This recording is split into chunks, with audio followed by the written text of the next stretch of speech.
വെളുപ്പിന് 2 മണിക്ക് വണ്ടി എടുത്ത് എങ്ങോട്ടാണെന്നില്ലേ, ഞങ്ങൾ ഗുരുവായൂരപ്പനെ കാണാൻ വേണ്ടി തൃശ്ശൂരിലേക്കില്ല പോക്കാണിത്. അപ്പോൾ ഞങ്ങൾ വണ്ടിയൊക്കെ എടുത്ത് ബസ് സ്റ്റാൻഡിൽ വണ്ടി വെച്ച് അവിടുന്ന് ബസ് കയറി പോകാനാണ് തീരുമാനിച്ചിട്ടുള്ളത്. അങ്ങനെ വണ്ടിയൊക്കെ സ്റ്റാൻഡിൽ വെച്ച് നേരെ ബസ് കയറാൻ വേണ്ടിയിട്ട് പോവാണ്. ബസ് ആ ടൈമിൽ വന്നില്ലായിരുന്നു, കട്ട വെയിറ്റിംഗ് ആണ് ബസ്സിന് വേണ്ടിയിട്ട്. ബസ് വന്നത് ഞാനും അമ്മയൊക്കെ ചാടി കയറി സീറ്റൊക്കെ പിടിച്ചു. പുറത്ത് നല്ല മഴ ആയതുകൊണ്ട് തന്നെ ഷട്ടറൊക്കെ താഴ്ത്തിയിട്ടായിരുന്നു ഞങ്ങൾ ഇരുന്നുണ്ടായിരുന്നത്. ഇപ്പം അമ്മ ചിരിച്ചിരിക്കുന്നതൊന്നും നോക്കണ്ട, ബസ് സ്റ്റാർട്ട് ചെയ്ത അമ്മ കിടന്നുറങ്ങും. അങ്ങനെ വണ്ടി എടുത്തു ഗൈസ്, ഞങ്ങൾ പോവായി, യാത്ര തുടങ്ങി. പിന്നെ ഒരു ഉറക്കമായിരുന്നു, കണ്ണുറന്ന് നോക്കുമ്പോഴേക്കും നേരം വെളുത്തിട്ടുണ്ട്. പെട്ടെന്ന് തന്നെ അവിടെ എത്തുകയും ചെയ്തു. അങ്ങനെ ബസ് ഇറങ്ങി നേരെ അമ്പലത്തിലേക്ക് നടക്കണം. പിന്നെ എനർജി കയറ്റാൻ വേണ്ടിയിട്ട് നേരെ വിട്ടതൊരു ഹോട്ടലിലേക്ക് ഇരുന്ന് നെയ് റോസ്റ്റും വടയും കഴിച്ച് എനർജി ആയി.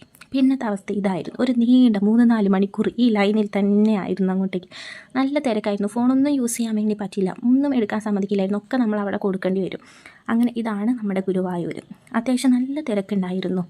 ഞങ്ങൾ വരുന്നതുകൊണ്ടാണെന്ന് അറിയില്ല, അവിടെ ഡാൻസും പാട്ടും കാര്യങ്ങളൊക്കെ ഉണ്ടായിരുന്നു. അമ്മമാരുടെ തിരുവാതിരക്കളിയൊക്കെ ഉണ്ടായിരുന്നു. അതൊക്കെ ഞങ്ങൾ നന്നായിട്ട് തന്നെ എൻജോയ് ചെയ്തതിൽ വിശപ്പ് കൂടി.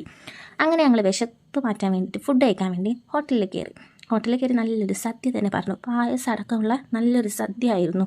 അങ്ങനെ അതൊക്കെ കഴിച്ച് നേരെ വിട്ടത് പർച്ചേസിങ്ങിലേക്കാണ്. അങ്ങനെ വേണ്ടതും വേണ്ടാത്തതുമായ എല്ലാ സാധനങ്ങളും ഞങ്ങൾ മേടിച്ചു കൂട്ടി. പിന്നെ ഗുരുവായൂർ പോയി കണ്ണനെ വാങ്ങിയില്ലെങ്കിൽ മോശമല്ലേ, അങ്ങനെ ഞാനും മേടിച്ചു ഒരു കുഞ്ഞി കണ്ണനെ.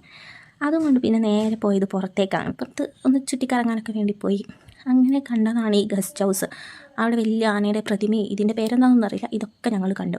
ഇതാണ് നന്ദനം ഫിലിമിലെ ജഗനജഗനത ഓടുന്ന സ്ഥലം. ഇവിടുന്ന് ഓടണം വിചാരിച്ചിരുന്നു, പക്ഷെ ഒന്നും നടന്നില്ല. പിന്നെ ഞങ്ങൾ നേരെ അമ്പലക്കുളത്തിലേക്ക് പോയി. അമ്പലക്കുളത്തിൽ ഇതാണ് ഗൈസ് കുളം. ഫസ്റ്റ് ടൈമാണ് ഞാൻ ഈ കുളം കാണുന്നത്. പണ്ടെങ്ങാണ്ട് കൊണ്ടുവന്നിട്ടുണ്ട്, പക്ഷേ എനിക്കതൊന്നും ഓർമ്മയില്ല. അന്ന് ഞാൻ കുഞ്ഞായിരുന്നു. ഇതിൻ്റെ നടുവിൽ കണ്ടോ, കൃഷ്ണനെ നമുക്ക് കാണാൻ വേണ്ടി പറ്റും. കൃഷ്ണൻ്റെ ഒരു പ്രതിമയൊക്കെ വെച്ചിട്ട് നല്ല രസമുണ്ടായിരുന്നു, നല്ലൊരു ക്ലൈമറ്റുമായിരുന്നു. പിന്നെ അമ്മയുടെ കുറേ ഫോട്ടോസും വീഡിയോസും ഒക്കെ എടുത്തു കൊടുത്തു. അപ്പുറത്തെ കുട്ടി കാലിട്ട് കളിക്കുന്നുണ്ട്, അതുപോലെ എനിക്കും കളിക്കണം എന്ന് പറഞ്ഞ് കയറിപ്പോയതാണ്. അങ്ങനെ അതൊക്കെ കഴിഞ്ഞു. ഞങ്ങൾ പിന്നെ ഒന്ന് കുറച്ച് നേരം വിശ്രമിക്കാൻ വേണ്ടിയിരുന്നു. വന്നവരുടെയും പോയവരുടെയും തൊഴുന്നവരുടെയും ഒക്കെ ലിസ്റ്റ് എടുത്ത് കുറച്ച് നേരം നീണ്ടിരിപ്പായിരുന്നു അവിടെ. പിന്നെ ഞങ്ങൾ പോയതൊരു മ്യൂസിയത്തിലേക്കാണ്. ഇവിടെ ഫോണൊന്നും അലൗ ചെയ്യില്ല, പിന്നെ എന്നാലും ഞാനൊരു ജസ്റ്റ് ഒരു വീഡിയോ എടുത്ത് പോന്നു.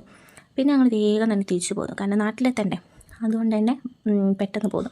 ബസ് കയറിയപ്പോൾ തന്നെ ഉറങ്ങി. കണ്ണുറന്ന് നോക്കുമ്പോഴാണ് ഈ കാഴ്ച കാണുന്നത്. ഒരു സൈഡിൽ പുഴയും ഇപ്പുറത്ത് തണ്ട വയലും. അങ്ങനെ അതൊക്കെ കണ്ടു. ഡ്രൈവർ ചേട്ടന് ഇൻസ്ട്രക്ഷനൊക്കെ കൊടുത്ത് തൊട്ട ബാക്കിൽ തന്നെ ഇരുന്നു, ഞാനും ഇരുന്നിട്ടുണ്ടായില്ല. അങ്ങനെ സേഫായിട്ട് ഞങ്ങളെ വീട്ടിലെത്തി.